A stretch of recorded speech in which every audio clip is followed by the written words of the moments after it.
জামায়াতে ইসলামী ক্ষমতায় গেলে অমুসলিমরা সবচেয়ে বেশি নিরাপত্তা পাবে, আখাউড়ায় আতাউর রহমান সরকার। আখাউড়া প্রতিনিধি কসবা টিভির ডেস্ক রিপোর্ট। কসবা টিভি, হৃদয়ে বাংলা।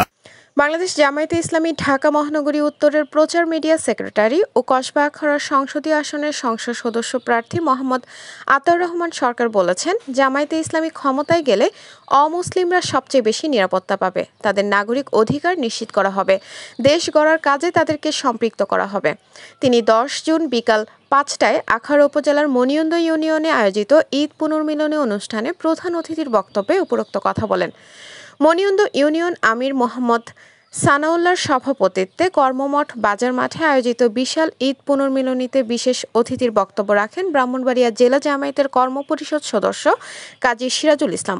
বক্তব্য রাখেন আখাউড়া উপজেলা জামায়াতের আমির ইকবাল হোসেন ভুইয়া, সেক্রেটারি বোরহান উদ্দিন খান, কসবা পৌর আমির হারুনুর রশিদ, আখাউড়া পৌরসভার আমির মোর্শেদুল আলম, সাবেক শিবির নেতা সাদেকুল ইসলাম সহ প্রমুখ।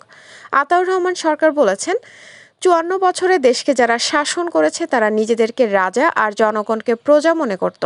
সময় এসেছে নতুন বন্দোবস্তের মাধ্যমে এটা ভেঙে নতুন এক সমাজ কায়েম করতে হবে। এক্ষেত্রে দেশ গড়ার জন্য জামায়াতে ইসলামী সবচেয়ে বিশ্বস্ত দায়িত্বশীল সংগঠন। তিনি আরও বলেন, আল্লাহর আইন ও সৎ লোকের শাসন কায়েম ব্যতীত এদেশের মানুষের মুক্তি আসবে না। তিনি জামায়াতকে একটিবারের জন্য হলেও রাষ্ট্রীয় ক্ষমতায় পাঠানোর জন্য আহ্বান জানান। ঈদ পুনর্মিলনী শেষে কর্মমঠ বাজারে গণসংযোগ করেন আতাউর রহমান সরকার। এছাড়াও সকাল 10টায় আখাউড়া উত্তর ইউনিয়ন জামায়াতে ইসলামী আয়োজিত ঈদ পুনর্মিলনী ও গণসংযোগ কর্মসূচিতে তিনি বক্তব্য রাখেন। এই শুধু 15.5 বছরে নয়, আমরা 1971 সালে একটি লাল সবুজের পতাকা পেয়েছি, আমরা একটি মানচিত্র পেয়েছি। আমাদের এই স্বাধীনতার এই আন্দোলনটা ছিল ভোটবাদের অধিকার প্রতিষ্ঠা করা। আমাদের এই স্বাধিকার আন্দোলনে ছিল আমাদের অধিকার প্রতিষ্ঠা করা। কিন্তু দীর্ঘ 54টি বছর আমরা আমাদের ভোট বাদের কোন অধিকার পাই নাই।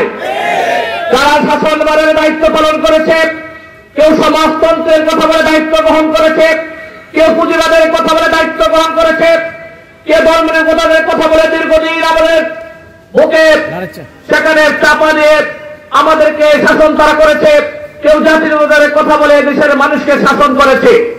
আর শাসন করার সময় তারা নিজেদেরকে রাজা মনে করত, আমাদেরকে প্রজা মনে করত। এভাবে আমাদের 54টি বছর পেরিয়ে গিয়েছে। আজকে দেশের মানুষ আজকে মুক্তির পথ খুঁজছে। 5 আগস্টের বিপ্লবের মধ্য দিয়ে দেশের মানুষের আশা আকাঙ্ক্ষা ছিল এ দেশটা নতুন করে সাজবে, এদেশের মানুষ ভালো করে কথা বলতে পারবে, এদেশের মানুষকে কোথাও চাঁদা দিতে হবে না, এদেশের কোন অফিস আদালতে গিয়ে ফাইল নট চালাতে গিয়ে টাকা দিতে হবে না, এদেশের মানুষ নির্বিঘ্নে তার কথা বলতে পারবে। আমি আপনাদের কাছে জানতে চাই, 5 আগস্টের পরে এই অবস্থা কি পরিবর্তন হয়েছে? বরঞ্চ যারা আগে জুলুম করত তারা তাদের চাচাতো ভাইদের কাছে জুলুমের দায়িত্ব দিয়ে তারা ভারতে পালিয়ে গেছে। যারা চাঁদাবাজি করত তারা তাদের চাচাতো ভাইদের কাছে চাঁদাবাজির দায়িত্ব দিয়ে তারা ভারতে পালিয়ে গিয়েছে।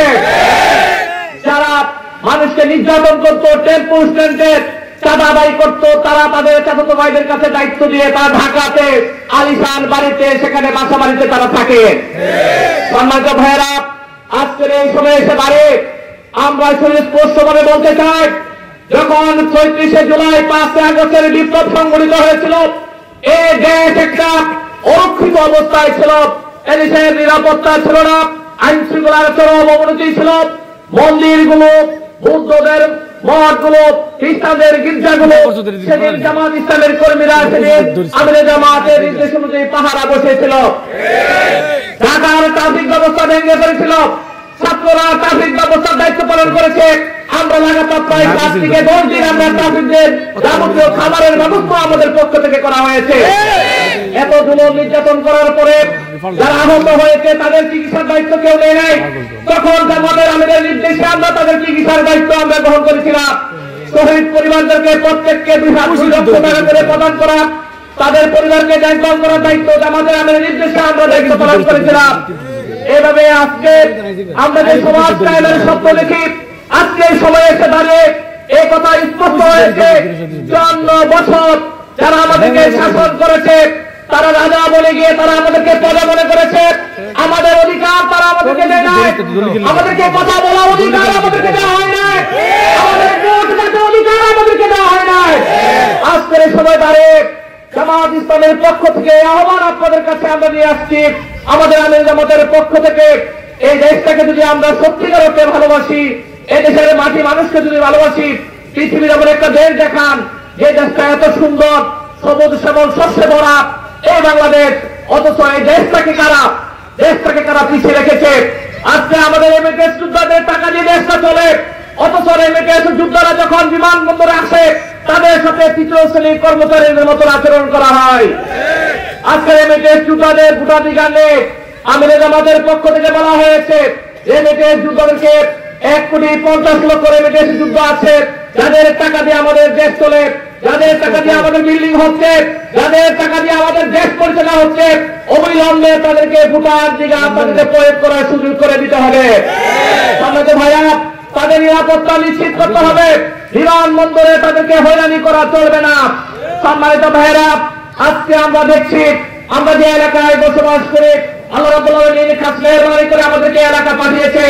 আল্লাহ রাব্বুল আলামিন আমাদেরকে এলাকা না পাঠালে আমরা কি আসতে পারতাম? আমরা আমাদের প্রিয় এলাকাটাকে ভালোবাসি, কিন্তু আমাদের প্রিয় এলাকাটা বলেন শিক্ষার ক্ষেত্রে, সাহিত্যের ক্ষেত্রে, সংস্কৃতির ক্ষেত্রে, সামাজিক ক্ষেত্রে এই ব্রাহ্মণবাড়িয়া হলো ঐতিহ্যবাহী একটি জেলা, এবং এই ব্রাহ্মণবাড়িয়ার মধ্যে কসবা এবং আখাউড়া হলো একটি সমৃদ্ধ উপজেলা, অথচ আমরা অনেক কিছু থেকে বঞ্চিত। আমাদের শিক্ষা প্রতিষ্ঠানের দিকে তাকান, আমাদের এই 55 বছর আমাদের রাষ্ট্র ব্যবস্থাকে ভেঙে চুরমার করে দেওয়া হয়েছে, আমাদের সামাজিক অবস্থাকে ভেঙে চুরমার করে দেওয়া হয়েছে। আমাদের আইন শৃঙ্খলা বাহিনী তাদেরকে রাষ্ট্রের সেখানে কর্মচারী হিসাবে রাষ্ট্রে তাদের দায়িত্ব পালনের কর্তা ব্যক্তি হিসেবে পরিচালনার অভাবে পরিবর্তে তাদেরকে দলীয় কর্মী হিসেবে পরিচালনা করার কারণে আইন শৃঙ্খলার যেভাবে উন্নতি হওয়ার কথা ছিল সেভাবে উন্নতি হচ্ছে না। আজকে আমাদের সামাজিক অবস্থা ভেঙে পড়েছে, আজকে পরিবারের অবস্থা ভেঙে পড়েছে, শিক্ষা প্রতিষ্ঠানগুলোতে ভালো লেখাপড়া হয় না। আজকে থেকে 20 বছর আগে যে অবস্থাটা ছিল, লেখাপড়ার যে ফ্লোটা ছিল, শিক্ষা প্রতিষ্ঠানগুলো যেভাবে লেখাপড়া হতো সেভাবে আজকে লেখাপড়া হয় না। শিক্ষা প্রতিষ্ঠানের শিক্ষক যারা তারা নেতাদের পিছনে ঘুরে নেতাদের পিছনে গিয়ে কাজ করে বসে থাকে, তিনি কিভাবে শিক্ষা প্রতিষ্ঠানে ক্লাস নেবেন? তিনি কিভাবে ছাত্র গড়ে তুলবেন? আবার ছাত্রদেরকে কারো হাতে হুন্ডা দিয়ে, কাউকে মদ দিয়ে, কাউকে ইয়াবা দিয়ে আমাদের তরুণ ছাত্র সমাজকে ধ্বংসের দ্বার প্রান্তে নিয়ে যাওয়া হচ্ছে। সম্মানিত ভাইরা, কসবা থেকে আখাউড়া আপনি ভালো করে সার্ভে করে দেখবেন, আমাদের তরুণদেরকে ধ্বংস করার জন্য সেখানে এমন কোনো কাজ নাই, এমন কোনো পরিকল্পনা নাই। আমাদের দেশের রাজনৈতিক নেতৃত্ব তারা করেন নাই। তারা তাদের প্রয়োজনে, তাদের ভুলের প্রয়োজনে, তাদের জীবন পরিচালনার প্রয়োজনে, তারা ভালো থাকার প্রয়োজনে আমাদের এই ছাত্র সমাজকে রাজনীতির সিঁড়ি হিসেবে তারা ব্যবহার করেছে। আজকে শিক্ষা প্রতিষ্ঠানগুলো লেখাপড়ার কোনো সুস্থ পরিবেশ আজকে নাই। আজকে আমরা সুস্পষ্টভাবে এখান থেকে বলতে চাই, অবিলম্বে ভারত থেকে চুরাই পথে যে মাদ আসে, সেটাকে বন্ধ করতে হবে। আমরা বলে দিতে চাই, আমাদের তরুণ ছাত্র সমাজকে আমরা ধ্বংস করতে দিতে পারি না। আমাদের তরুণ ছাত্র সমাজ আগামী আমাদের স্বপ্ন বাস্তবায়নে ভূমিকা রাখবে। আমাদের তরুণ ছাত্র সমাজ আমাদের এলাকাটাকে, বাংলাদেশটাকে একটা ভালো এলাকা হিসাবে আমাদের প্রিয় কসবা টিভির সংবাদের সাথে থাকার জন্য ধন্যবাদ জানাচ্ছি। পরবর্তী সংবাদ পেতে আমাদের চ্যানেলটি সাবস্ক্রাইব করে রাখুন।